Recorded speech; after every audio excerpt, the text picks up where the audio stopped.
we don't matter? Is that it? 0.4 miles. I love you both. Right on to take ramp to The Maryland gunslinger looked at west. Eddie, and Eddie saw that Roland's cheeks glistened red in what remained of the campfire's ember-dying glow. He was weeping. That doesn't answer the question.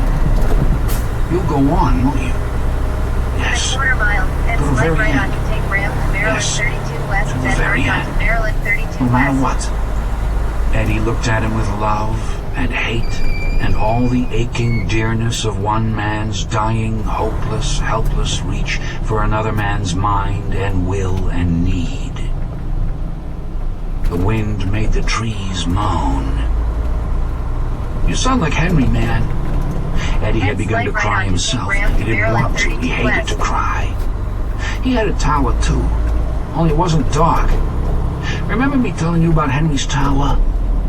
We were brothers, and I guess we were gunslingers. We had this white tower, and he asked me to go after it with him the only way he could ask, so I saddled up. Because he was my brother, you dig it? We got there, too. Found the white tower. Merge on to Maryland 32 But it was west. poison. It killed him. It would have killed me. You saw me. You saved more than my life. You saved my fucking soul. Eddie held Roland and kissed his cheek. Merge Tasted on his to Maryland tears. 32 west. So what? Saddle up again? Go on and meet the man again? The gunslinger said not a word. I mean, we haven't seen many people, but I know they're up ahead. And whenever there's a tower involved, there's a man. You wait for the man because you gotta meet the man. And in the end, money talks and bullshit walks. Well, maybe here it's bullets instead of bucks that do the talking. So, is that it? Saddle up? Go to meet the man? Because if it's just a replay of the same old shitstorm, you two should have left me for the lobsters. Eddie looked at him with dark-ringed eyes. I've been dirty, man. If I found out anything, it's that I don't want to die dirty. It's not the same.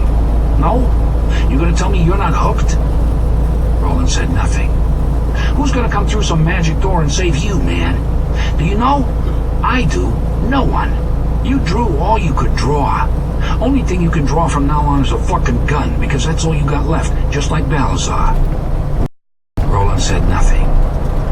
You want to know the only thing my brother ever had to teach me? His voice was hitching and thick with tears. Yes, the gunslinger said. He leaned forward, his eyes intent upon Eddie's eyes. He taught me, if you kill what you love, you're damned. I am damned already, Roland said calmly. But perhaps even the damned may be saved. Are you going to get all of us killed? Roland said nothing. Eddie seized the rags of Roland's shirt. Are you going to get her killed?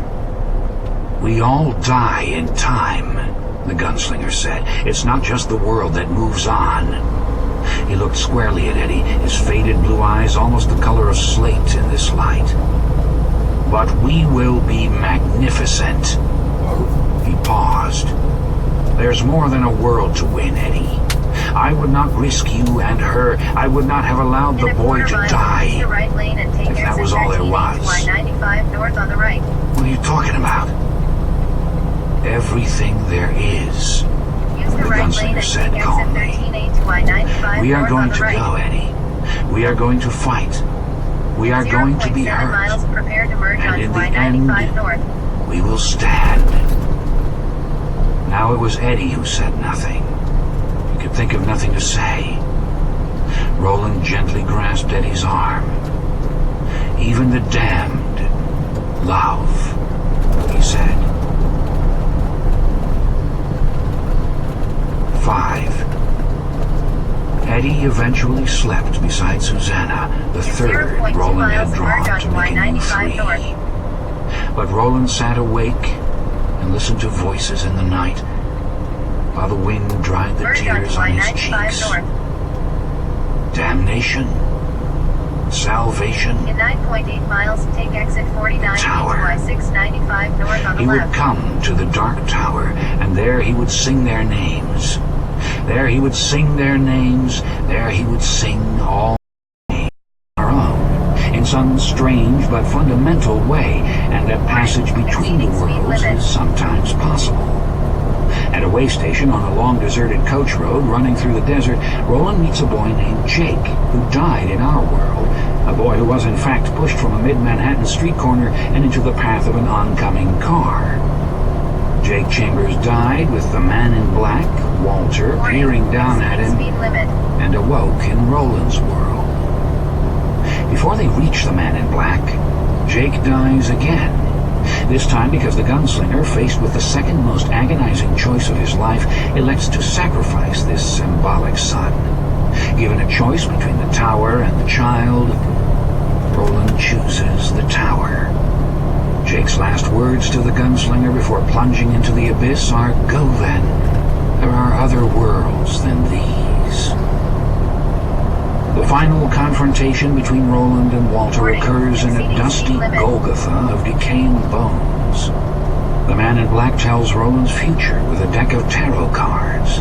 3 very strange cards: the prisoner, the lady of the shadows, and death, but not for you, gunslinger, are called especially to Roland's attention. Warning, exceeding speed limit. The second volume, The Drawing of the Three, begins on the edge of the Western Sea not long after Roland's confrontation with Walter has ended. An exhausted gunslinger awakes in the middle of the night to discover that the incoming tide has brought a horde of crawling, carnivorous creatures, lobstrosities, with it. Before he can escape their limited range, Roland has been seriously wounded by these creatures, losing the first 2 fingers of his right hand to them. He is also poisoned by the venom of the lobstrosities, and as the gunslinger resumes his journey north along the edge of the Western Sea, he is sickening, perhaps dying. He encounters 3 doors standing freely upon the beach. Each door opens for Roland and Roland alone upon our world, upon the city where Jake lived, in fact. Roland visits New York at 3 points along our time continuum, both in an effort to save his own life and to draw the 3 who must accompany him on his road to the tower. Eddie Dean is the prisoner, a heroin addict from the New York of the late 1980s. Roland steps through the door on the beach of his world and into Eddie Dean's mind as Eddie, serving a man named Enrico Balazar as a cocaine mule, lands at JFK Airport. In the course of their harrowing adventures together, Roland is able to obtain a limited quantity of penicillin and to bring Eddie Dean back to his own world. Eddie, a junkie who discovers he has been kidnapped to a world where there is no junk, or Popeye's fried chicken for that matter, is less than overjoyed to be there. The second door leads Roland to the Lady of the Shadows, actually 2 women in one body. This time Roland finds himself in the New York of the early 1960s, and face to face with a young wheelchair-bound civil rights activist named Odetta Holmes. The woman hidden inside Odetta is the crafty and hate-filled Detta Walker. When this double woman is pulled into Roland's world, the results are volatile for Eddie and the rapidly sickening gunslinger. Odetta believes that what's happening to her is either a dream or a delusion. Detta, a much more brutally direct intellect, simply dedicates herself to the task of killing Roland and Eddie, whom she sees as torturing white devils. Jack Mort, a serial killer hiding behind the third door, the New York of the mid-1970s, is death. Mort has twice caused great changes in the life of Odetta Holmes' Detta Walker, although neither of them knows it. Mort, whose modus operandi is to either push his victims or drop something on them from above, has done both to Odetta during the course of his mad but oh-so-careful career. When Odetta was a child, he dropped a brick on her head, sending the little girl into a coma and also occasioning the birth of Detta Walker, Odetta's hidden sister. Years later, in 1959, Mort encounters Odetta again and pushes her into the path of an oncoming subway train in Greenwich Village. Odetta survives Mort again, but at a price. The oncoming train severed both legs at the knee. Only the presence of a heroic young doctor and perhaps the ugly but indomitable spirit of Detta Walker saves her life. Or Or so Merge it onto would seem. I-695 North. To Roland's eye, these interrelationships suggest a power greater than mere In 10 miles, coincidence. continue on I-695 He believes the titanic forces which surround the Dark Tower have begun to gather once again. Roland learns that Mort may stand at the heart of another mystery as well, one which is also a potentially mind-destroying paradox. For the victim Mort is stalking at the time the gunslinger steps into his life is none other than Jake, the boy Roland met at the way station and lost under the mountains. Roland has never had any cause to doubt Jake's story of how he died in our world, or any cause to question who Jake's murderer was. Walter, of course. Jake saw him dressed as a priest as the crowd gathered around the spot where he lay dying, and Roland has never doubted the description. Nor does he doubt it now. Walter was there. Oh yes, no doubt about that. But suppose it was Jack Mort, not Walter, who pushed Jake into the path of the oncoming Cadillac. Is such a thing possible? Roland can't say, not for sure. But if that is the case, where is Jake now? Dead? Alive? Caught somewhere in time? And if Jake Chambers is still alive and well in his own world of Manhattan in the mid-1970s, how is it that Roland still remembers him? Despite this confusing and possibly dangerous development, the test of the doors and the drawing of the three ends in success for Roland. Eddie Dean accepts his place in Roland's world because he has fallen in love with the Lady of the Shadows. Detta Walker and Odetta Holmes, the other two of Roland's three, are driven together into one personality, combining elements of both Detta and Odetta, when the gunslinger is finally able to force the two personalities to acknowledge each other. This hybrid is able to accept and return Eddie's love. Odetta Susanna Holmes and Detta Susanna Walker thus become a new woman, a third woman, Susanna Dean. Jack Mort dies beneath the wheels of the same subway, that fabled A-train, which took Odetta's legs 15 or 16 years before. No great loss there. And for the first time in untold years, Roland of Gilead is no longer alone in his quest for the Dark Tower. Cuthbert and Elaine, his lost companions of yore, have been replaced by Eddie and Susanna. But the gunslinger has a way of being bad medicine for his friends. Very bad medicine indeed. The Wastelands takes up the story of these three pilgrims on the face of Midworld, some months after the confrontation by the final door on the beach. They have moved some fair way inland. A period of rest is ending, and a period of learning has begun. Susanna is learning to shoot, Eddie is learning to carve, and the gunslinger is learning how it feels to lose one's mind a piece at a time. One further note, my New York readers will know that I have taken certain geographical liberties with the city. For these I hope I may be forgiven.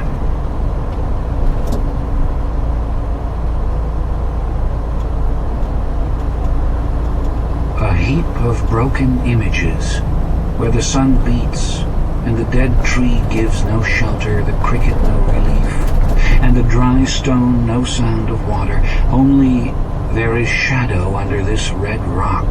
Come in under the shadow of this red rock, and I will show you something different from either your shadow in the morning striding behind you, or your shadow at evening rising to meet you.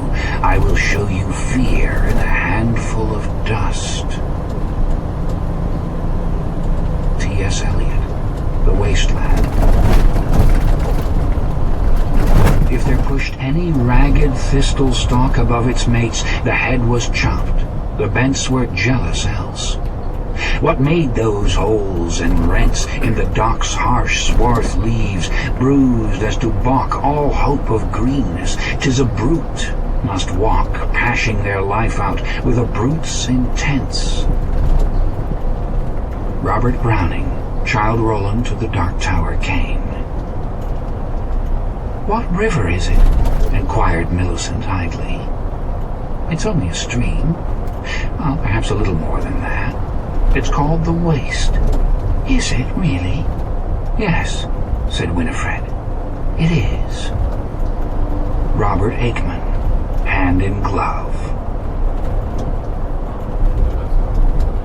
Book 1, Jake. Fear in a handful of dust. 1. Bear and bone. 1. It was her third time with live ammunition, and her first time on the draw from the holster Roland had rigged for her. They had plenty of live rounds. Roland had brought back better than 300 from the world where Eddie and Susanna Dean had lived their lives up until the time of their drawing. But having ammunition in plenty did not mean it could be wasted. Quite the contrary, in fact. The gods frowned upon wastrels. Roland had been raised, first by his father and then by Court, his greatest teacher, to believe this, and so he still believed. Those gods might not punish at once, but sooner or later the penance would have to be paid. And the longer the wait, the greater the weight. At first there had been no need for live ammunition anyway. Roland had been shooting for more years than the beautiful brown-skinned woman in the wheelchair would believe. He had corrected her at first simply by watching her aim and dry fire at the targets he had set up. She learned fast. Both she and Eddie learned fast. As he had suspected, both were born gunslingers. Today Roland and Susanna had come to a clearing less than a mile from the camp in the woods which had been home to them for almost 2 months now. The days had passed with their own sweet similarity. The gunslinger's body healed itself while Eddie and Susanna learned the things the gunslinger had to teach them. How to shoot, to hunt, to gut and clean what they had killed. How to first stretch, then tan and cure the hides of those kills. How to use as much as it was possible to use so that no part of the animal was wasted. How to find north by Old Star or south by Old Mother. How to listen to the forest in which they now found themselves 60 miles or more northeast of the Western Sea. Today Eddie had stayed behind, and the gunslinger was not put out of countenance by this. The lessons which are remembered the longest, Roland knew, are always the ones that are self-taught. Important. How to shoot in a series of crumbling shale ledges and fractured cliffs, like a giant set of stairs. A clear stream ran out of the woods and across the center of the clearing, first bubbling through a deep channel in the spongy earth and friable stone, then pouring across the splintery rock floor, which sloped down to the place where the land dropped away. The water descended the steps in a series of waterfalls and made any number of pretty, wavering rainbows. Beyond the edge of the drop-off was a magnificent deep valley, choked with more firs and a few great old elm trees, which refused to be crowded out. These latter towered, green and lush, trees which might have been old when the land from which Roland had come was yet young. He could see no sign that the valley had ever burned, although he supposed it must have drawn lightning at some time or other. Nor would lightning have been the only danger. There had been people in this forest in some distant time. Roland had come across their leavings on several occasions over the past weeks. They were primitive artifacts for the most part, but they included shards of pottery which could only have been cast in fire. And fire was evil stuff that delighted in escaping the hands which created it.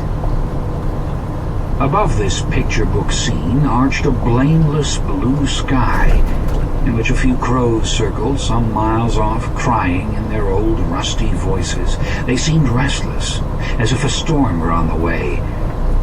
But Roland had sniffed the air, and there was no rain in it. A boulder stood to the left of the stream. Roland had set up 6 chips of stone on top of it. Each one was heavily flecked with mica, and they glittered like lenses in the warm afternoon light. "Last chance," the gunslinger said. "If that holster's uncomfortable even the slightest bit, tell me now. We didn't come here to waste ammunition." She cocked a sardonic eye at him, and for a moment he could see Detta Walker in there. It was like hazy sunlight winking off a bar of steel. What would you do if it was uncomfortable and I didn't tell you? If I missed all 6 of those itty-bitty things? Walk me upside the head like that old teacher of yours used to do?" The gunslinger smiled. He had done more smiling these last 5 weeks than he had done in the 5 years which had come before them. "I can't do that, and you know it. We were children, for one thing. Children who hadn't been through our rites of manhood yet. You may slap a child to correct him or her, but in my world, whopping the kiddies is also frowned on by the better class of people," Susanna said dryly. Roland shrugged. It was hard for him to imagine that sort of world. Did not the great book say, "Spare not the birch, so you spoil not the child"? But he didn't believe Susanna was lying. "Your world has not moved on," he said. "Many things are different there. Did I not see for myself that it is so?" "I guess you did. In any case, you and Eddie are not children. It would be wrong for me to treat you as if you were. And if tests were needed..." Although he did not say so, he was thinking of how it had ended on the beach, as if you were. "And if tests were needed, you both passed them." Although he did not say so, he was thinking of how it had ended on the beach when she had blown 3 of the lumbering lobstrosities to hell before they could peel him and Eddie to the bone. He saw her answering smile and thought she might be remembering the same thing. "So what you gonna do if I shoot for shit?" "I'll look at you. I think that's all I'll need to do." She thought this over, then nodded. "Might be." She tested the gun belt again. It was slung across her bosom, almost like a shoulder holster, an arrangement Roland thought of as a docker's clutch, and looked simple enough, but it had taken many weeks of trial and error and a great deal of tailoring to get it just right. The belt and the revolver, which cocked its eroded sandalwood grip out of the ancient oiled holster, had once been the gunslinger's. The holster... Much of the last 5 weeks coming to realize it was never going to hang there again. Thanks to the lobstrosities, it was strictly a left-handed gun now. The last 5 weeks coming to realize it was never going to hang there again. The holster had once been the gunslinger's. The holster had hung on his right hip. He had spent much of the last 5 weeks coming to realize it was never going to hang there again. Thanks to the lobstrosities, it was strictly a left-handed gun now. "So how is it?" he asked again. This time she laughed up at him. "Roland, this old gun belt's as comfortable as it's ever gonna be. Now, do you want me to shoot, or are we just gonna sit and listen to crow music from over yonder?" He felt tension worming sharp little fingers under his skin now, and he supposed Court had felt much the same at times like this under his gruff, bluff exterior. He wanted her to be good, needed her to be good. But to show how badly he wanted and needed, that could lead to disaster. "Tell me your lesson again, Susanna." She sighed in mock exasperation, but as she spoke, her smile faded and her dark, beautiful face became solemn. And from her lips he heard the old catechism again, made new in her mouth. He had never expected to hear these words from a woman. How natural they sounded, yet how strange and dangerous as well. "I do not aim with my hand. She who aims with her hand has forgotten the face of her father. I aim with my eye. I do not shoot with my hand. She who shoots with her hand has forgotten the face of her father. I shoot with my mind. I do not kill with my gun." She broke off and pointed at the mica-shiny stones on the boulder. "I'm not going to kill anything anyhow. They're just itty-bitty rocks." Her expression, a little haughty, a little naughty, suggested that she expected Roland to be exasperated with her, perhaps even angry. Roland, however, had been where she was now. He had not forgotten that apprentice gunslingers were fractious and high-spirited, nervy, and apt to bite exactly at the wrong moment. And he had discovered an unexpected capacity in himself. He could teach. More, he liked to teach. And he found himself wondering from time to time if that had been true of Court as well. He guessed that it had been. Warning, exceeding speed limit. Now more crows began to call raucously, these from the forest behind them. Some part of Roland's mind registered the fact that the new cries were agitated rather than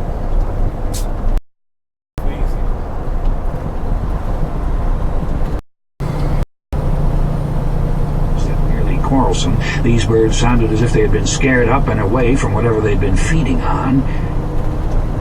He had more important things to think about than whatever it was that had scared a bunch of crows, however, so he simply filed the information away and refocused his concentration on Susanna. To do otherwise with Apprentice was to ask for a second, less playful bite. And who would be to blame for that? Who but the teacher? For was he not training her to bite? Training both of them to bite? Wasn't that what a gunslinger was when you stripped off the few stern lines of ritual and stilled the few iron grace notes of catechism? Wasn't he or she only a human hawk, trained to bite on command? No, he said, they're not rocks. She raised her eyebrows a little and began to smile again, now that she saw he wasn't going to explode at her, as he sometimes did when she was slow or fractious, or at least not yet. Her eyes again took on the mocking sun-on-steel glint he associated with Detta Walker. They ain't. The teasing in her voice was still good-natured, but he thought it would turn mean if he let it. She was tense, keyed up, her claws already halfway out of their sheaths. No, they ain't, he said, returning her mockery. His own smile began to return, but it was hard and humorless. Susanna, do you remember the Honk Mafas? Her smile began to fade. The Honk Mafas in Oxford Town. Her smile was gone. Do you remember what the Honk Mafas did to you and your friends? That wasn't me, she said. That was another woman. Her eyes had taken on a dull, sullen cast. It was the right look, the one that said the kindling was burning well, and soon the bigger logs would start to catch. Yes, it was. Like it or not, it was Odetta Susanna Holmes, daughter of Sarah Walker Holmes. Not you as you are, but you as you were. Remember the fire hoses, Susanna? Remember the gold teeth? How you saw them when they used the hoses on you and your friends in Oxford? How you saw them twinkle when they laughed? She had told them these things, and many others, over many long nights as the campfire burned low. The gunslinger hadn't understood everything, but he had listened carefully just the same, and remembered. Pain was a tool, after all. Sometimes it was the best tool. What's wrong with you, Roland? Why do you want to go recalling that trash in my mind? Now the sullen eyes glinted at him dangerously. They reminded him of Helen's eyes when good-natured Helen was finally roused. Yonder stones are those men, Roland said softly. The men who locked you in a cell and left you to foul yourself. The men with the clubs and the dogs. The men who called you a nigger cunt. He pointed at them, moving his finger from left to right.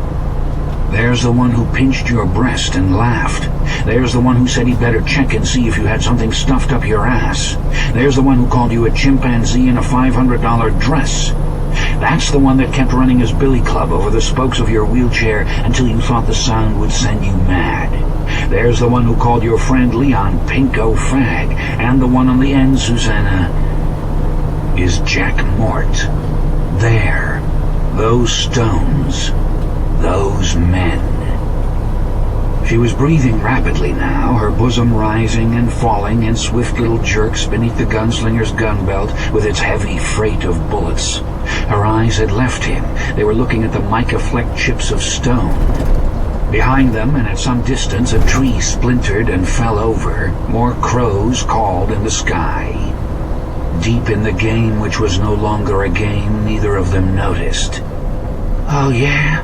She breathed. That's so. It is. Now say your lesson, Susanna Dean, and be true.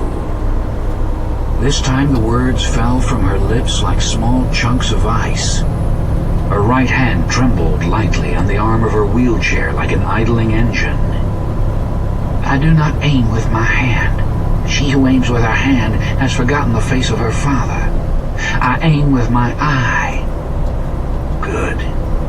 I do not shoot with my hand. She who shoots with her hand has forgotten the face of her father. I shoot with my mind. So it has ever been, Susanna Dean.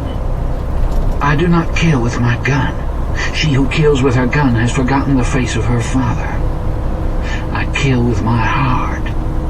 Then kill them, for your father's sake, Roland shouted. Kill them all! Her right hand was a blur between the arm of the chair and the butt of Roland's six-gun. It was out in a second, her left hand descending, fanning at the hammer in flutters almost as swift and delicate as the wing of a hummingbird. 6 flat cracks peeled off across the valley, and 5 of the 6 chips of stone set atop the boulder blinked out of existence. For a moment neither of them spoke, did not even breathe, it seemed, as the echoes rolled back and forth, dimming. Even the crows were silent, at least for the time being. The gunslinger broke the silence with 4 toneless yet oddly emphatic words. It is very well. Susanna looked at the gun in her hand as if she had never seen it before. A tendril of smoke rose from the barrel, perfectly straight in the windless silence. Then, slowly, she returned it to the holster below her bosom. Good, but not perfect, she said at last. I missed one. Did you? He walked over to the boulder and picked up the remaining chip of stone. He glanced at it, then tossed it to her. She caught it with her left. Her right stayed near the holstered gun, he saw with approval. She shot better and more naturally than Eddie, but had not learned this particular lesson as swiftly as Eddie had done. If she had been with them during the shootout at Balazar's nightclub, she might have. Now Roland saw she was at last learning that, too. She looked at the stone and saw the notch, barely a 1/16 of an inch deep in its upper corner. You only clipped it, Roland said, returning to her, but in a shooting scrape sometimes that's all you need. If you clip a fellow, throw his aim off... He paused. Why are you looking at me that way? You don't know, do you? You really don't? No. Your mind is often closed to me, Susanna. There was no defensiveness in his voice, and Susanna shook her head in exasperation. The rapid turn and turnabout dance of her personality sometimes unnerved him. His seeming inability to say anything other than exactly what was on his mind never failed to do the same to her. He was the most literal man she had ever met. All right, she said, I'll tell you why I'm looking at you that way, Roland. Because what you did was a mean trick. You said you wouldn't slap me, couldn't slap me, even if I cut up rough. But either you lied or you're very stupid, and I know you ain't stupid. People don't always slap with their hands, as every man and woman of my race could testify. We have a little rhyme where I come from. Sticks and stones will break my bones, yet taunts shall never wound me, Roland finished. Well, that's not exactly the way we say it, but I guess it's close enough. It's bullshit, no matter how you say it. They don't call what you did a tongue lashing for nothing. Your words hurt me, Roland. Are you going to stand there and say you didn't know they would? She sat in her chair, looking up at him with bright, stern curiosity, and Roland thought, not for the first time, that the honk-mafas of Susanna's land must have been either very brave or very stupid to cross her, wheelchair or no wheelchair. And having walked among them, he didn't think bravery was the answer. I did not think or care about your hurt, he said patiently. I saw you show your teeth and knew you meant to bite, so I put a stick in your jaws, and it worked, didn't it? Her expression was now one of hurt astonishment. You bastard! Instead of replying, he took the gun from her holster, fumbled the cylinder open with the remaining 2 fingers on his right hand, and began to reload the chambers with his left hand. Of all the high-handed, arrogant... You needed to bite, he said, in that same patient tone. Had you not, you would have shot all wrong, with your hand in your gun instead of your eye and mind and heart. Was that a trick? Was it arrogant? I think not.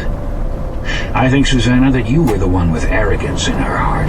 I think you were the one with a mind to get up to tricks. That doesn't distress me. Quite the opposite. A gunslinger without teeth is no gunslinger. Damn it, I'm not a gunslinger. He ignored that. He could afford to. If she was no gunslinger... Our world, Roland. Without you, we'd die here. We'd have your guns, and we can shoot them. You've taught us to do that well enough. But we'd die just the same. We depend on you. So tell me what's wrong. Let me try to help. Let us try to help. He had never been a man who understood himself deeply or cared to. The concept of self-consciousness, let alone self-analysis, was alien to him. His way was to act, to quickly consult his own interior, utterly mysterious workings, and then act. Of them all, he had been the most perfectly made. A man whose deeply romantic core was encased in a brutally simple box which consisted of instinct and pragmatism. He took one of those quick looks inside now and decided to tell her everything. There was something wrong with him. Oh yes, yes indeed. Something wrong with his mind. Something as simple as his nature and as strange as the weird, wandering life into which that nature had impelled him. He opened his mouth to say, "I'll tell you what's wrong, Susanna, and I'll do it in just 3 words. I'm going insane." But before he could begin, another tree fell in the forest. It went with a huge, grinding crash. This tree fall was closer, and this time they were engaged in it. Both heard the agitated cawing of the crows which followed it, and both registered the fact that the tree had fallen close to their camp. Susanna had looked in the direction of the sound, but now her eyes, wide and dismayed, returned to the gunslinger's face. "Eddie," she said. A cry rose from the deep green fastness of the woods in back of them, a vast cry of rage. Another tree went, and then another. They fell in what sounded like a hail of mortar fire. Dry wood, the gunslinger thought. Dead trees. "Eddie!" This time she screamed it. "Whatever it is, it's near Eddie!" Her hands flew to the wheels of her chair and began the laborious job of turning it around. No time for that. Roland seized her under her arms and pulled her free. He had carried her before when the going was too rough for her wheelchair, both men had, but she was still amazed by his uncanny, ruthless speed. At one moment she was in her wheelchair, an item which had been purchased in New York City's finest medical supply house in the fall of 1962. At the next she was balanced precariously on Roland's shoulders like a cheerleader, her muscular thighs gripping the sides of his neck, his palms over his head and pressing into the small of her back. He began to run with her, his sprung boots slapping the needle-strewn earth between the ruts left by her wheelchair. "Odetta!" he cried, reverting in this moment of stress to the name by which he had first known her. "Don't lose the gun, for your father's sake!" He was sprinting between the trees now. Shadow lace and bright chains of sun dapple ran across them in moving mosaics as Roland lengthened his stride. They were going downhill now. Susanna raised her left hand to ward off a branch that wanted to slap her from the gunslinger's shoulders. At the same moment she dropped her right hand to the butt of his ancient revolver, cradling it. A mile, she thought. How long to run a mile? How long with him going flat out like this? Not long if he could keep his feet on these slippery needles, but maybe too long. Let him be all right, Lord. Let my Eddie be all right. As if in answer, she heard the unseen beast loose its cry again. That vast voice was like thunder, like doom.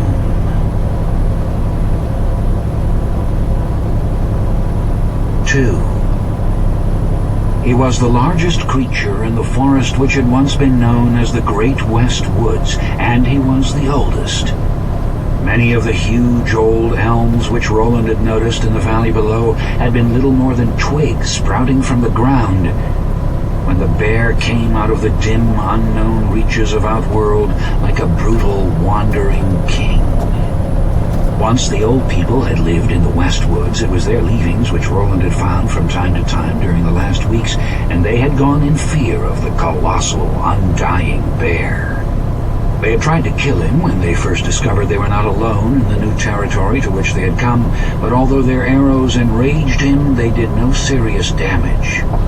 And he was not confused about the source of his torment, as were the other beasts of the forest, even the predatory bush cats which denned and littered in the sandhills to the west. No, he knew where the arrows came from, this bear. Knew. And for every arrow which found its mark in the flesh below his shaggy pelt, he took 3